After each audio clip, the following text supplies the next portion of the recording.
नमस्कार, मैं हूं शम्स ताहिर खान और आप देख रहे हैं वारदात। कहते हैं जुर्म की दुनिया में एक छोटी सी गलती भी बहुत भारी पड़ जाती है। दिल्ली में एक शख्स 2 लोगों का कत्ल करता है। कत्ल करते हुए उसे कोई नहीं देख पाता। इसके बाद वो उस घर से बाहर निकलता है, एक रिक्शा पकड़ता है। थोड़ी दूर जाने के बाद रिक्शे से उतर जाता है। इसके बाद वो रिक्शे वाले को 30 रुपए देता है, लेकिन उनमें से 10 रुपए का एक नोट फटा हुआ था और बस इसी एक 10 रुपए की वजह से इस कातिल का खुलासा हो जाता है।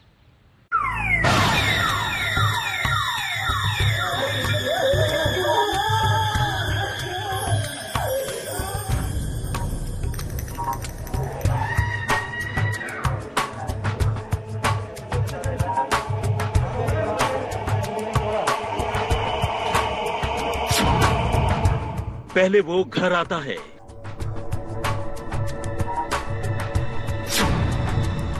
फिर सबके साथ बैठकर फिल्म देखता है।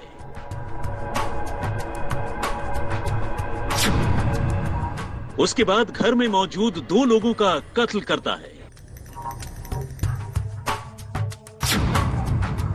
और तब खुद ही लाश को कंधा देता है।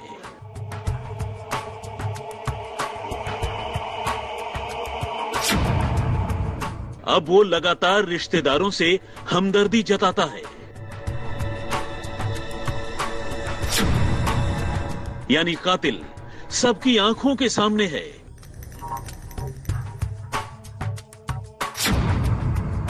लेकिन फिर भी सबकी निगाहों से ओझल।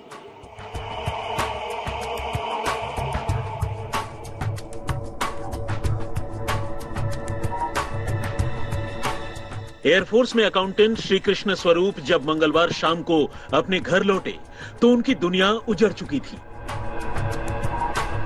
क्योंकि घर में इस रोज उनकी पत्नी और बेटा उनका इंतजार नहीं कर रहे थे, बल्कि दोनों की खून से सनी लाश पड़ी थी। घर का दरवाजा खुला था, अंदर अलमारी भी खुली पड़ी थी और सारा सामान बिखरा हुआ था। और तो और घर में लगे सीसीटीवी कैमरे का डीवीआर समेत कई दूसरी चीजें गायब थी। श्री कृष्ण स्वरूप के रोने चिल्लाने की आवाज सुनकर आस पड़ोस के लोग इकट्ठा हो गए, लेकिन घर का मंजर देखकर हर कोई घबरा गया। फौरन पुलिस को इत्तला दी गई और मामले की जांच शुरू हुई। दिल्ली के पालम गांव के इस रिहायशी इलाके में हुई डबल मर्डर की इस वारदात की यह खबर पूरे शहर में आग की तरफ फैल गई और चर्चाओं का बाजार गर्म हो गया। इस मर्डर में एक अजीब और चौंकाने वाली बात यह थी कि कातिल ने मां बेटे का कत्ल चाकू या बंदूक जैसे किसी हथियार से नहीं, बल्कि कसरत में इस्तेमाल होने वाले डंबल के वार से किया था। और मौका वारदात पर खून से सना वो डंबल भी पड़ा हुआ था।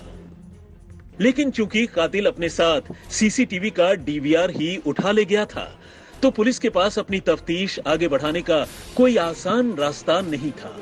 और तो और इस वारदात का कोई चश्मदीद भी नहीं था, यानी न तो किसी ने कातिल को श्री कृष्ण स्वरूप के घर आते हुए देखा और न ही वहां से जाते हुए।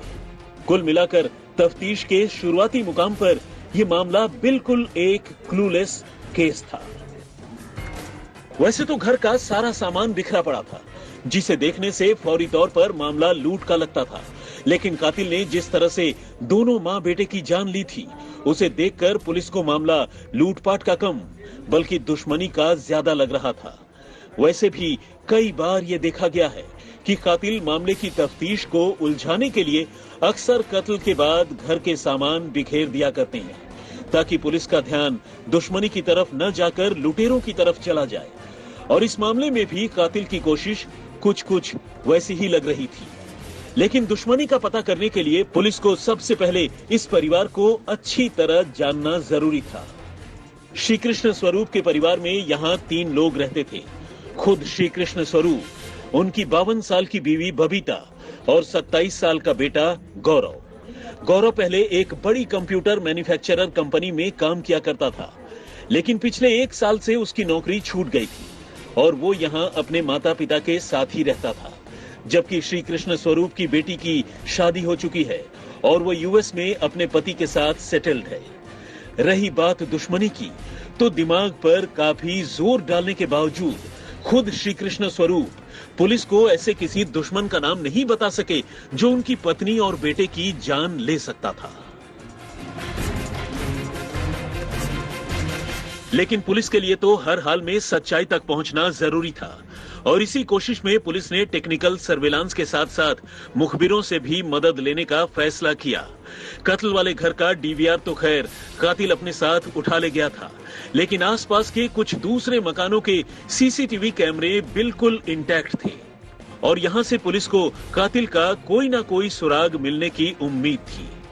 और तभी पुलिस की निगाह महज 4 सेकंड के एक ऐसे सीसीटीवी फुटेज पर पड़ी जो कातिल का हो सकता था। तस्वीरों में पीछे से नजर आ रहा एक शख्स सिर पर गमछा लपेटे हाथ में कुछ लेकर जाता हुआ दिखा। तो क्या यही कातिल था? और उसके हाथ में मौजूद वो चीज ही डीवीआर थी। लेकिन सिर्फ 4 सेकंड के इस फुटेज के सहारे मामले को सुलझाना थोड़ा मुश्किल था और तभी पारंपरिक पुलिसिंग की कोशिश उम्मीद की किरण लेकर आई। छानबीन में पता चला कि कातिल यहां अपनी किसी गाड़ी या ऐसे ही किसी दूसरे वाहन से नहीं बल्कि पैदल ही पहुंचा था। बहुत मुमकिन है कि गली के बाहर तक वो किसी दूसरे पब्लिक ट्रांसपोर्ट से आया हो और इसी कोशिश में पुलिस ने आसपास के बैटरी रिक्शा वालों से बातचीत करनी शुरू कर दी और पुलिस को इस तरह से पहला कंक्रीट क्लू मिला। एक बैटरी रिक्शा वाले ने पुलिस को बताया कि दोपहर करीब 3 बजे उसने एक शख्स को गली के पास से मेट्रो स्टेशन तक छोड़ा था। उसके चेहरे और कपड़ों पर खून के छींटे लगे थे।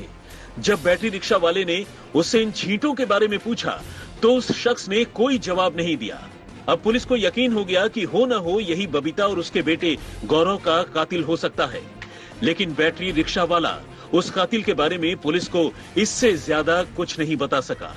मगर इसके बाद उसने एक ऐसी बात बताई जिसने पुलिस का काम बिल्कुल आसान कर दिया। रिक्शे वाले ने बताया कि उसे किराए के 30 रुपए लेने थे, लेकिन उस शख्स के पास 10 रुपए का एक फटा हुआ नोट था और जब उसने फटा हुआ नोट लेने से इनकार कर दिया तो उस शख्स ने उसे पेटीएम से रुपए चुका दिए और बस यही पुलिस का काम आसान हो गया। पेटीएम का डिटेल चेक करने पर पुलिस को अभिषेक वर्मा नाम के एक शख्स का नंबर मिला जो पीड़ित परिवार का ही एक रिश्तेदार था और दिल्ली के बुराड़ी में रहता था। कहते हैं कातिल कितना भी चालाक क्यों ना हो अपने पीछे खून के निशान छोड़ जाता है और एक कत्ल के इस मामले में कातिल ने यही किया। पुलिस ने जब जांच शुरू की तो पता चला वो अपने साथ घर से एक डीवीआर लेकर निकला है। पुलिस को इतना तो पता चल गया कि ये शख्स अपने साथ कोई वाहन लेकर चल गया था, वो ई रिक्शा से बैठकर घर से बाहर गया। लिहाजा पुलिस ने ई रिक्शा से पूछताछ शुरू की। ई रिक्शे वाले ने बताया कि कातिल ने उसको 30 रुपए देने की कोशिश की थी, जिसमें से एक नोट फटा हुआ था। लिहाजा उसने पेमेंट पेटीएम के जरिए किया और यही पेटीएम नंबर और ट्रांजैक्शन उसके लिए एक गलती साबित हुआ और पुलिस ने उसको डिटेल इकट्ठा करके गिरफ्तार कर लिया।